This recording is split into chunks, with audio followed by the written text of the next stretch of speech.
આવતીકાલે અમદાવાદમાં રમાશે ટી20 વર્લ્ડ કપની ફાઇનલ મેચ। ફાઇનલ અગાઉ અમદાવાદમાં ક્રિકેટ ફીવર છવાઈ ગયો।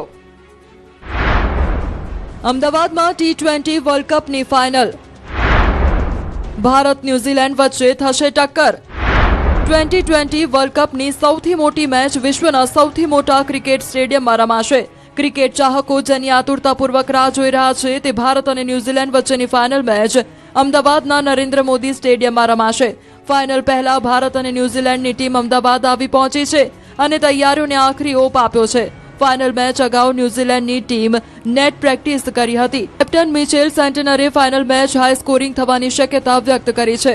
આ તરફ સેમીફાઇનલમાં ઇંગ્લેન્ડને હરાવ્યા બાદ ટીમ ઇન્ડિયા મજબૂત ફોર્મમાં છે। ન્યૂઝીલેન્ડ સામેની ફાઇનલમાં ભારતીય ટીમમાં કોઈ ફેરફાર થાય તેવી શક્યતા નહીવત છે।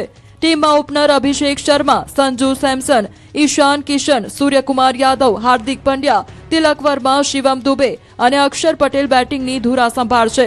ત્યારબાદ જસપ્રીત બુમરાહ, અર્શદીપ અને વરુણ ચક્રવર્તી પર બોલિંગનો મદાર રહેશે। બીજી તરફ ફાઇનલ માટે સ્ટેડિયમમાં કડક પોલીસ બંદોબસ્ત ગોઠવાયો છે। 2200થી વધુ પોલીસકર્મીઓ સ્ટેડિયમમાં ફરજ પર રહેશે। ટ્રાફિક વ્યવસ્થા માટે 1500 જેટલા ટ્રાફિક પોલીસ તૈનાત રહેશે।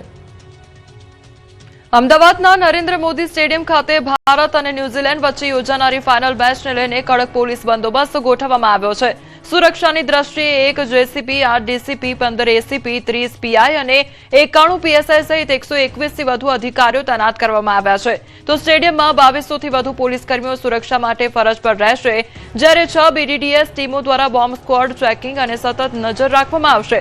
આ ઉપરાંત ટ્રાફિક વ્યવસ્થાને સુચારુ રાખવા માટે લગભગ 1500 જેટલા ટ્રાફિક પોલીસ પણ તૈનાત કરવામાં આવ્યા છે।